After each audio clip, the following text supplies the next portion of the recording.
Hello नमस्कार साथियों, स्वागत है आप सभी का आपके अपने YouTube channel exam with Ashok में। आशा करते हैं कि आप लोग स्वस्थ होंगे, अपनी तैयारी को बढ़िया से कर रहे होंगे। जैसा कि एग्जाम की डेट तो आ ही गई है, सबको बड़ी उत्सुकता हुई कितना ज़्यादा से ज़्यादा पढ़ लिया जाए। कुछ लोग अभी भी इंतजार में बैठे होंगे कि सर अभी एडमिट कार्ड आ जाए तो मैं पढ़ाई शुरू करूँ।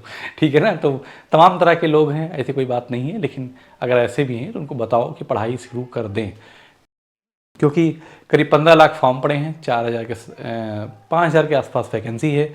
तो कह सकते हैं कि अच्छा खासा कंपटीशन है। इवन ये कहते तो मैथ्स वगैरह में आपकी एक भी प्रश्न गलत नहीं होने चाहिए। ठीक है ना, तो शुरू करते हैं आज का जो हमारा चैप्टर है जिसमें हम PYQ स्टार्ट किए हैं। तो सिंपल इंटरेस्ट, सिंपल जैसा नाम है वैसे सिंपल है भी, इसमें कुछ है नहीं, बशर्ते आपका बेसिक ठीक ठाक हो, परसेंटेज आता हो। रेशियो का तो रोल नहीं है, परसेंटेज का ज़्यादा रोल है। तो अगर नहीं भी आता है, देखो 2-3-4 चीज़ें हैं। कैलकुलेशन, आज का जो एग्ज़ाम का जो ट्रेंड बन गया है वो कैलकुलेशन बेस्ड हो गया है। इसका मतलब क्या हुआ? इसका मतलब ये हुआ कि सवाल का आसान तो रहता है, लेकिन डेटा ऐसा रहता है कि इनको कैलकुलेट करो तो लाके टाइम ले लेता है ना। तो ठीक है, तो उसी बात को हम थोड़ा सा ध्यान देते हुए हम क्वेश्चन पे फोकस करेंगे और आपको सिखाने की कोशिश करेंगे। जैसे सपोज दैट मैं आपको 30 सेकंड समय देता हूँ, इस सवाल को आप लगाइए। 30 सेकंड का समय है और मैं कहता हूँ कि आप ये सवाल लगाइए। ठीक है, तो आप जब सवाल लगाएंगे तो देखेंगे, पहले तो मैं आपको कुछ चीज़ें बता दूं। जैसे कुछ चीज़ों का मतलब क्या है कि सिंपल इंटरेस्ट के बारे में मैं कुछ आपको बता देता हूं। सबसे पहले तो अगर मैं बात करूं यहीं पे कि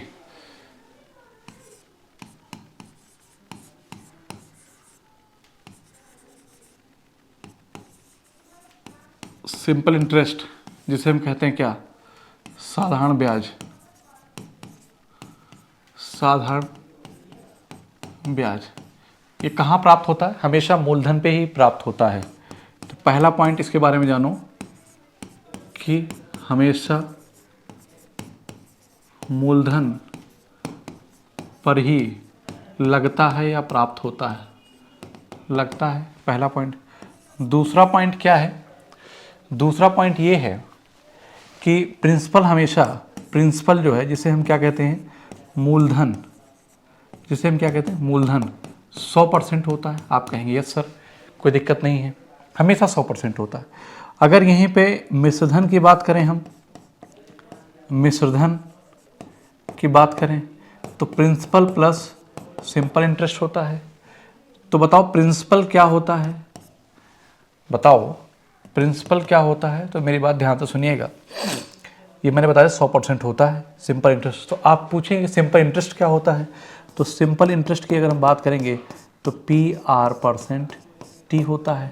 ठीक है ना, और दर क्या होती है? तो मैंने तीसरा पॉइंट लिख दिया, चौथा पॉइंट लिखा, फिर मैं पांचवा पॉइंट लिखूंगा तो मैं कहूँगा कि 100 रुपये पर प्राप्त ब्याज ही दर कहलाती है। बहुत इंपॉर्टेंट है ये, क्या है, सबसे ज़्यादा इंपॉर्टेंट है कि 100 रुपये पर प्राप्त ब्याज ही दर कहलाती है।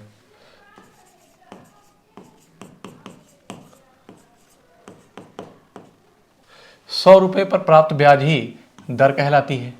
जैसे मैंने 100 रुपये पर, 100 रुपये पर प्राप्त ब्याज, 100 रुपये पर प्राप्त ब्याज, एक वर्ष में 100 रुपये पर एक वर्ष में प्राप्त ब्याज ही दर कहलाती है, दर कहलाती है। ठीक, उसके बाद फिर क्या बात करेंगे कि जैसे 100 रुपये है, फॉर एग्जांपल 100 रुपये है, तो 100 रुपये पे एक वर्ष में जो ब्याज प्राप्त होगा, मान लीजिए कि R ब्याज प्राप्त हुआ तो R% हो गया। फिर मैंने कहा कि 1 रुपये पर एक वर्ष में प्राप्त ब्याज कितना हो जाएगा, R/100 हो जाएगा। तो मैं कहता हूं कि अगर P रुपये की बात किया जाए और T वर्ष में बात करें, किसमें, T वर्ष में, तो PR/T क्या हो जाएगा, 100। यही क्या है, P रुपये पर एक वर्ष में प्राप्त, T वर्ष में प्राप्त ही क्या कहलाता है, साधारण ब्याज होती है। तो यही चीज़ लिखा गया है यहाँ पे, ये फार्मूला।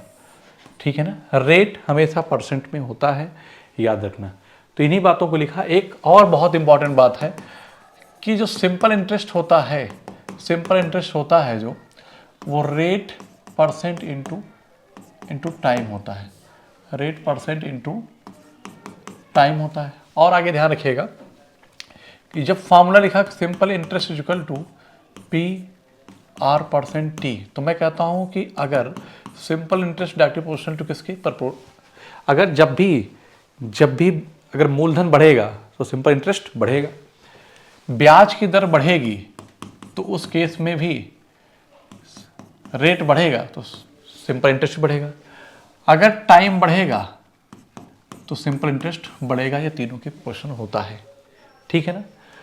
अगर सिंपल इंटरेस्ट और टाइम कांस्टेंट है तो प्रिंसिपल और रेशियो एक दूसरे के उल्टे अनुपात में होते हैं। यहाँ तो मैंने सब कंसेप्ट डिस्कस कर लिया, ठीक है ना। अब हम आते हैं सवाल की तरफ। हमारा पहला क्वेश्चन आज क्या है, और इस सवाल को आई होप मैंने दिखा दिया था, पहले लगाया भी होगा। अब मेरा तरीका देखिए मैं कैसे लगाऊंगा। मैंने तो आपसे ये बताया है कि क्या पूछा है, मिश्रधन पूछ रहा है। क्या पूछा बेटा, मिश्रधन पूछा है। दिख रहा है पिन के नहीं?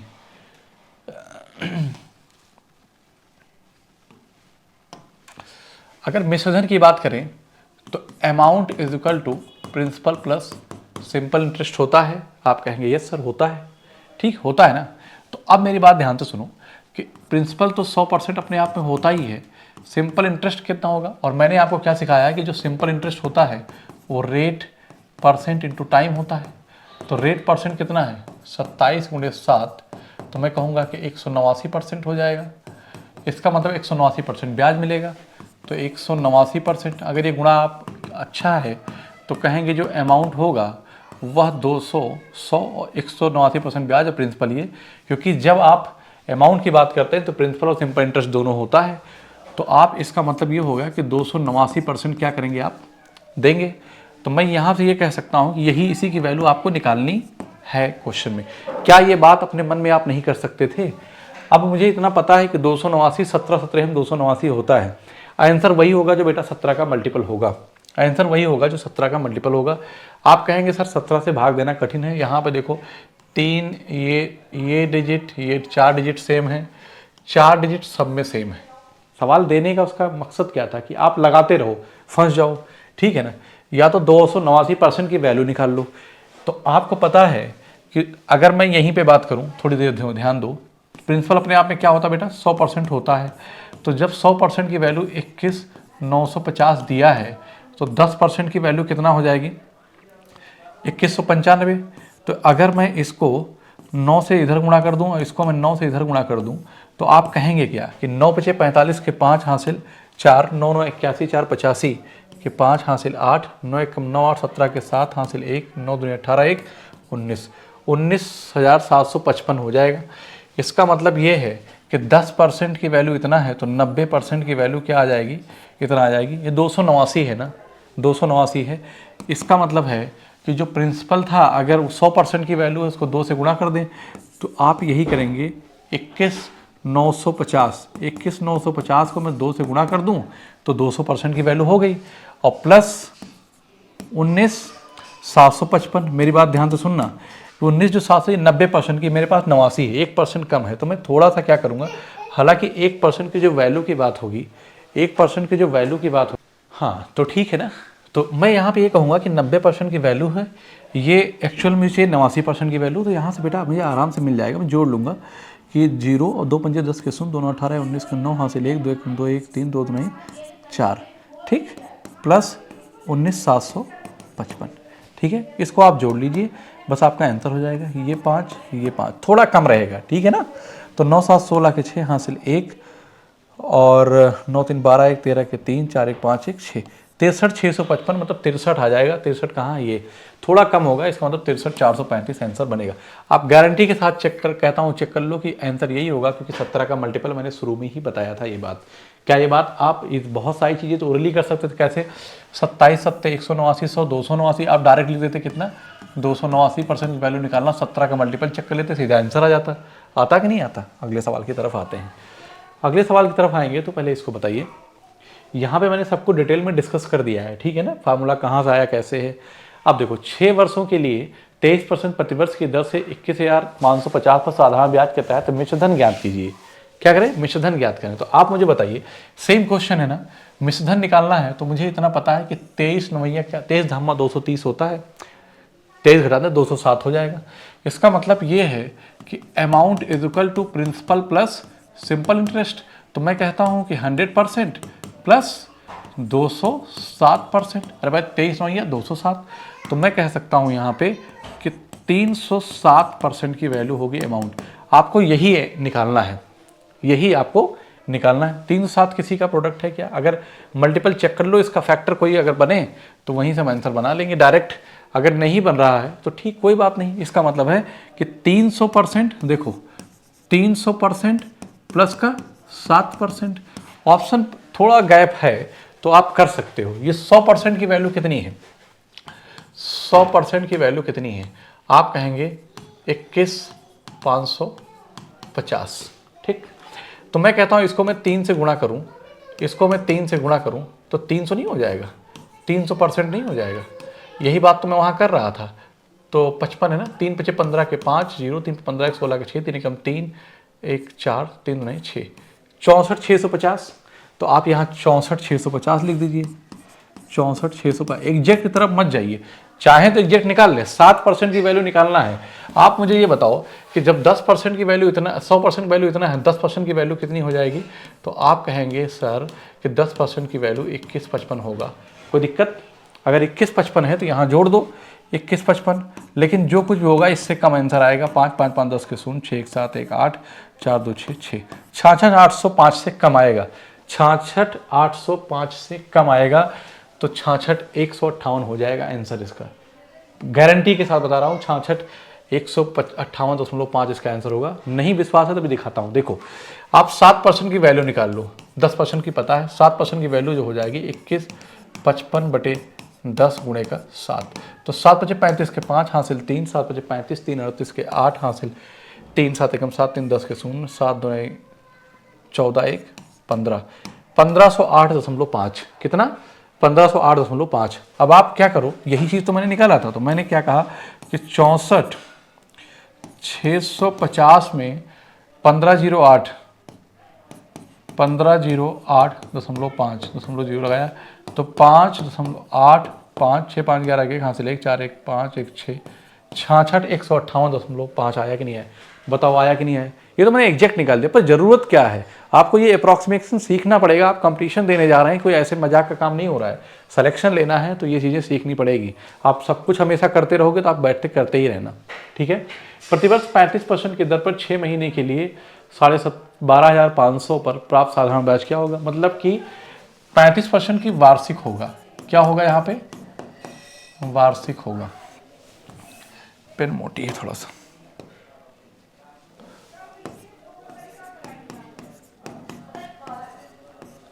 क्या होगा? वार्षिक होगा। ध्यान दो, इसका मतलब 35%, अगर 12 महीने के 6 महीने की तरह 17.5%। तो कहने का मतलब है कि 12,600 पे 17.5% है ना। हमें साधारण ब्याज निकालना, 17.5% निकालना है। कितना होगा बस यही में बताना है। तो 2 जीरो यहाँ से कैंसिल हो जाएगा, ठीक है ना।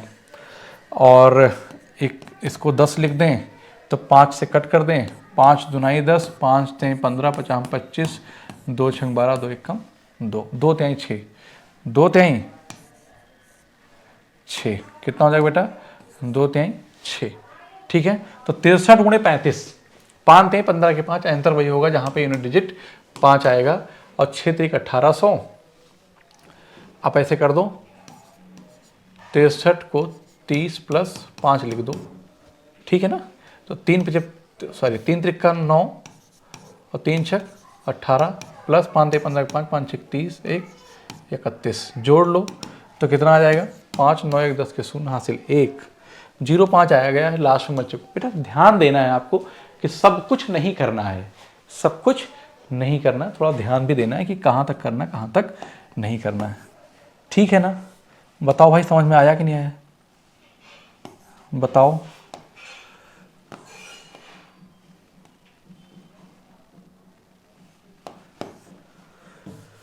चलिए आगे चलते हैं कि एक धनराशि साधारण ब्याज पर 2 वर्ष में रुपए 72 80 और 3 वर्ष में 83 20 हो जाती है। धनराशि याद कीजिए। तो मेरी बात ध्यान सुनिएगा कि मान लीजिए कोई प्रिंसिपल P था, तो 2 वर्ष में कितना हो गया, 7,280 हो गया। इसका मतलब है कि इससे ब्याज ऐड हुआ होगा। लेकिन 3 वर्ष में, इसका मतलब है कि 3 वर्ष में, कहने का मतलब क्या है कि अगला जो है ना, अगला ये है, तो अगला जो 1 वर्ष है, इस 1 वर्ष में 8320, चूंकि साधारण ब्याज में प्रिंसिपल पे ही पड़ता है ब्याज, तो 1 वर्ष में कितना ब्याज मिला इसका डिफरेंस ले लो, यही पता चल जाएगा। ठीक है, फिर वहाँ से मूलधन निकाल लेंगे। तो 0 में से गया 0, 12 में से 8 गया 4, 12 में से 2 गया, सॉरी 2 में से 2 गया 0, 8 में 7 गया 1, 1040। तो जब 1040 है 1 वर्ष में, 1040, 2 वर्ष में कितना हो जाएगा, 2080। और इसमें से घटाएंगे इसको हम, तो हमारा जो प्रिंसिपल बनेगा कितना आ जाएगा, 5200। कितना आ जाएगा, 5200। तो यही हमसे पूछा है कि धनराशि ज्ञात कीजिए, तो आंसर कौन सा हो जाएगा, B is the right answer. बताओ समझ में आया कि नहीं आया। आगे चलते हैं। किस साधारण ब्याज की दर से 4750 की राशि पर 5 वर्ष में 950 का ब्याज प्राप्त होगा। ठीक है, किस साधारण ब्याज की दर से 4750 की राशि पर 5 वर्ष में 950 का ब्याज प्राप्त होगा। आप मुझे बताओ, 5 वर्ष में 950 मिल रहा है, तो 1 वर्ष में कितना होगा, 5 19 95, 190 रुपये मिलेगा 1 वर्ष में। ठीक है ना, तो 4750 पे 1 वर्ष में 190 मिला है, तो 100 पे कितना मिलेगा, ये 0 यहाँ कट करेंगे, और 19 दूना 38, 19 पच्चीस 95, और 25 चौका 100, 4% आ जाएगा। आप कहेंगे यस सर, कोई दिक्कत नहीं है, कोई दिक्कत नहीं है। आगे चलते हैं।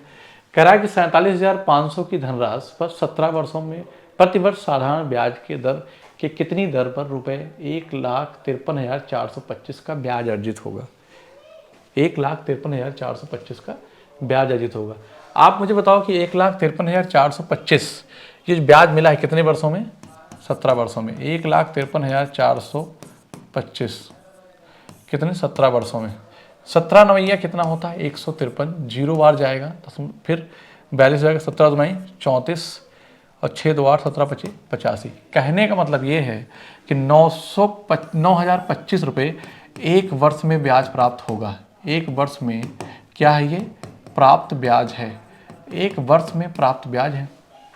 ठीक, तो 47,500 पर 1 वर्ष में 9,025 रुपये ब्याज है, तो रेट निकालना है ना, अर्जित ब्याज होगा।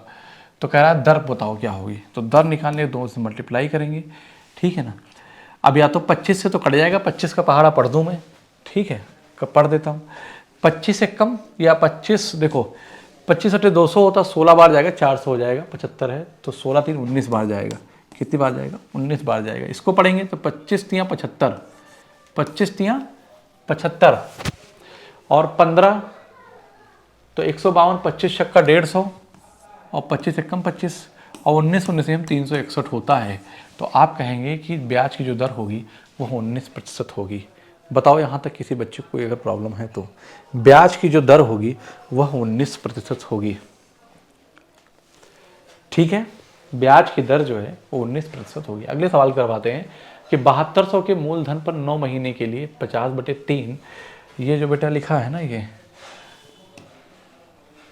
50/3 हो जाएगा, ना कि इतना रहेगा। ठीक है,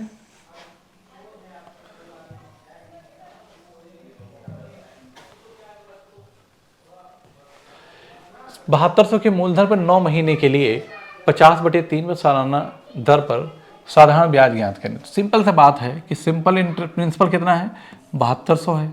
ठीक, साधारण ब्याज निकालना है, सिंपल इंटरेस्ट। तो PR कितना है, 50/3, और नीचे 100 कर दो, और टाइम कितना 9, इसको ईयर में बदलने के लिए 12 से करेंगे। ठीक, 50 दुनाई 100, 12 दुना 24, और 3 72, 24 3 72, तो कितना हो गया 100, 100 नौइया कितना आ गया, 900 हो गया। यही 900 रुपये आपका क्या होगा, ब्याज प्राप्त होगा। अरे भाई 50 दूना 100 किया, 12 दूना 24, 24 से 72, 72 एक कम 72, 100 बार गया, और 100 नौइया 900। तो ये क्या हो गया, आपका साधारण ब्याज हो गया। कोई दिक्कत यहाँ पर, यहाँ तक किसी को कोई प्रॉब्लम है, नहीं है। आगे चलते हैं, आगे चलते हैं।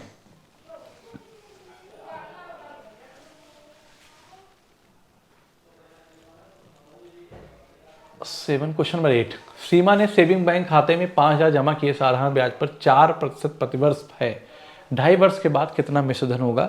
तो सीधी सी बात है कि 4 वर्ष में सिंपल इंटरेस्ट, जब मिश्रधन पूछा है तो अमाउंट इज इक्वल टू क्या होता है? Principal plus simple interest. तो प्रिंसिपल अपने आप में 100% तो होता ही है, प्लस सिंपल इंटरेस्ट क्या होता है? Rate into time.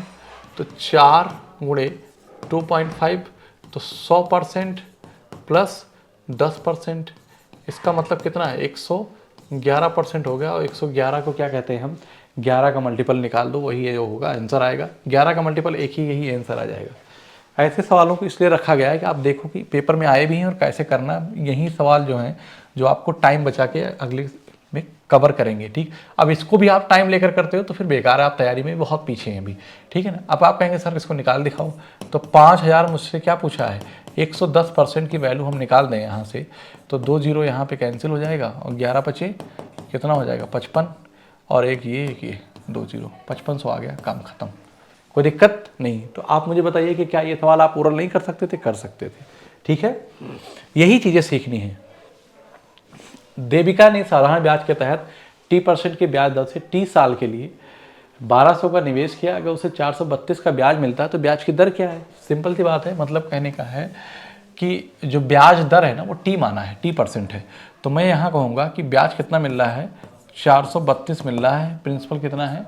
1200 है, और रेट भी T है और टाइम भी T है। अपान का क्या हुआ? 100 हो गया।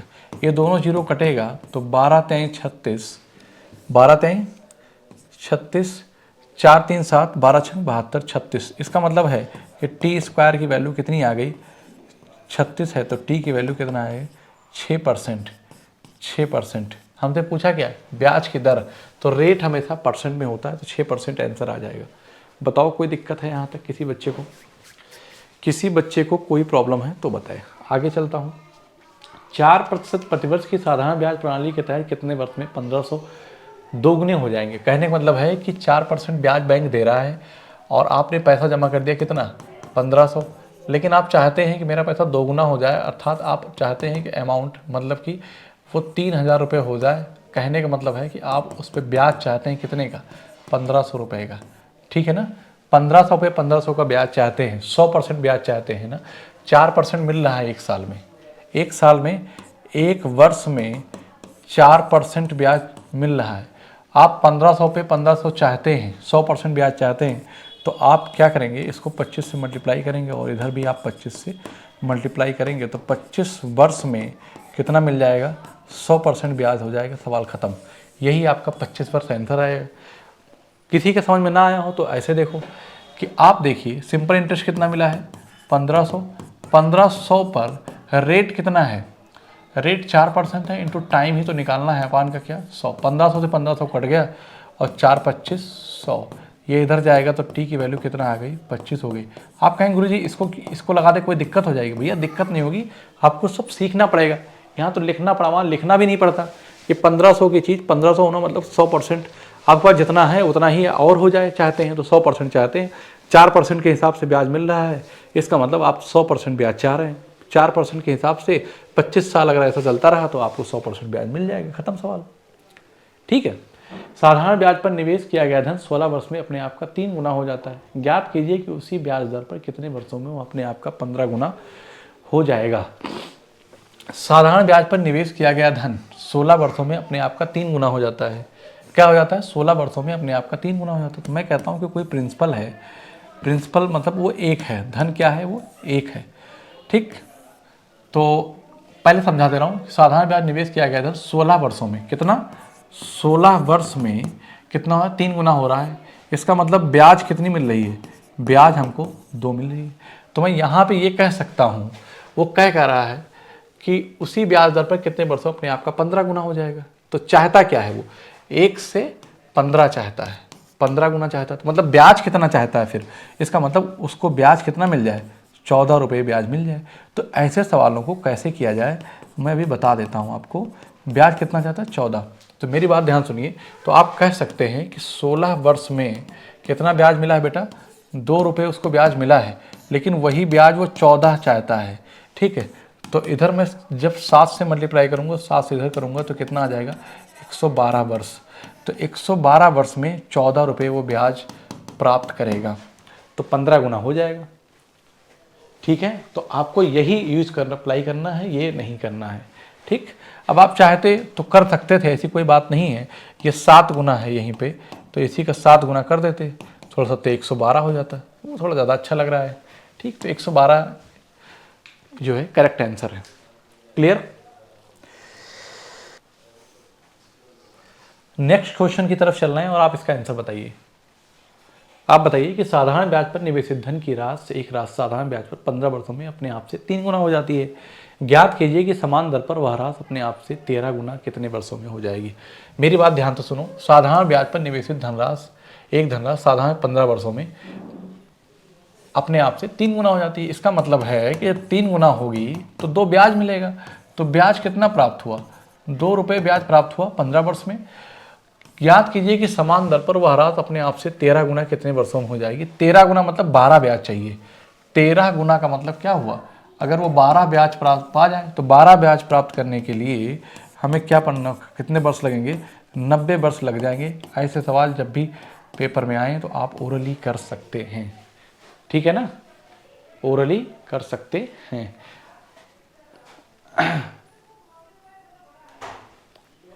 क्लियर है, आगे चलते हैं। एक राशि साधारण ब्याज पर निवेश करने पर 8 वर्षों में 2 गुना हो जाती है। कितने वर्षों में यह राशि कितनी गुना हो जाएगी। तो आपको पता है कि 2 गुना होने के लिए 8 वर्ष में 1 ब्याज मिलता है।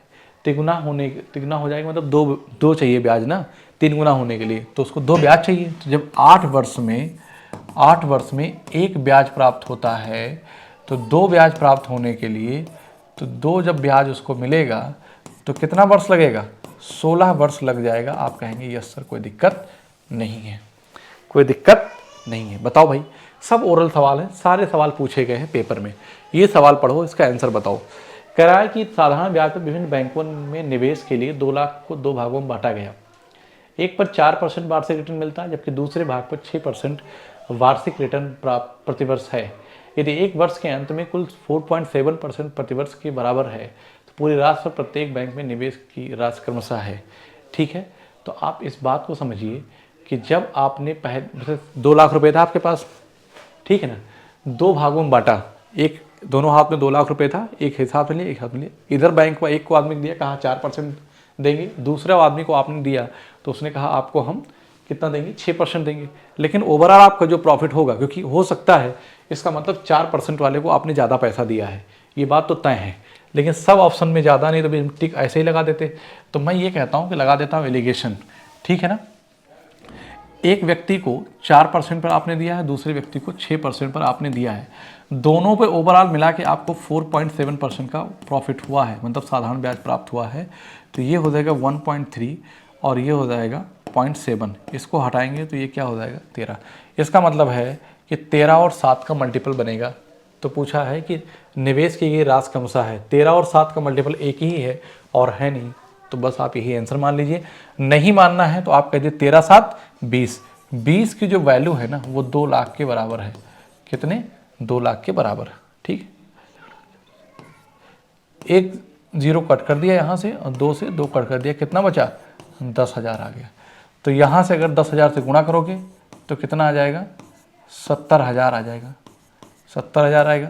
और यहाँ पे 10,000 से गुणा करोगे तो 1,30,000 आ जाएगा, 1,30,000 आ जाएगा। A is the right answer. बताओ ठीक है। अगले सवाल की तरफ आते हैं कि वार्षिक साधारण ब्याज के समान दर पर राकेश 5400 रुपये की राशि का निवेश करता है और शिवम 10,200 की राशि का निवेश करता है। यदि 4 वर्ष के अंत में शिवम को राकेश से 480 अधिक ब्याज प्राप्त होता है तो वार्षिक ब्याज की दर ज्ञात कीजिए। ठीक है, वार्षिक साधारण ब्याज की समान दर पर राकेश 5400 की राशि का निवेश करता है। ठीक है, कितना, 5400 होगा, 54,000 नहीं बेटा, 54,000 कर दोगे तो सवाल ही गलत हो जाएगा पूरा। कैसे गलत होगा बता देता हूँ। आप सोचो, आप ये सोचो कि एक व्यक्ति ने 54,000 रुपये जमा किया और एक ने 10,200 जमा किया। तो 4 वर्ष के अंत में फिर किसको, राकेश को ज़्यादा पैसा मिलना चाहिए। कह रहा राकेश से शिवम को, है ना, राकेश से, इसका मतलब राकेश को 5400 होगा फिर, इसीलिए। ठीक है ना, पता चल रहा है वहाँ पे। तो अब मैं देखो बताता हूँ कैसे इसका आंसर होगा। वार्षिक साधारण ब्याज की समान दर पर 5400 से इस 480 अधिक मिला इसको शिवम को, क्यों, क्योंकि लेकिन कितने वर्षों मिला, 4 वर्ष में। तो मैं कहता हूं कि जो 480 मिला 4 वर्ष में, तो एक वर्ष में 120 मिलेगा। आप कहेंगे यस सर, लेकिन ये जो 480 मिला है, क्यों मिला है, क्योंकि यह जो है इससे कुछ पैसा ज़्यादा निवेश किया है। कितना ज़्यादा निवेश किया, 54 6 60, तो 46 और 2 48, 4800 रुपये ज़्यादा निवेश किया है। इसी 4800 की वजह से 120 रुपये उसको ब्याज प्राप्त हो रहा है। ठीक है ना, 12 ये जीरो कटेगा, 12 चौक 48, 40 हो जाएगा, और 40 का क्या हो जाएगा 2.5, तो आप कहेंगे 2.5% बन जाएगा, बात खत्म। ठीक है, 2.5% हो जाएगा। बताओ भाई क्लियर है कि नहीं। तो आई होप कि आपको अच्छा लगा होगा। अभी इसमें हमारी कम से कम एक और क्लास आएगी, जैसा नाम है सिंपल इंटरेस्ट वैसे ही है। तो मिलते हैं आपसे हम अगली क्लास में। आज के लिए इतना ही। जय हिंद साथियों।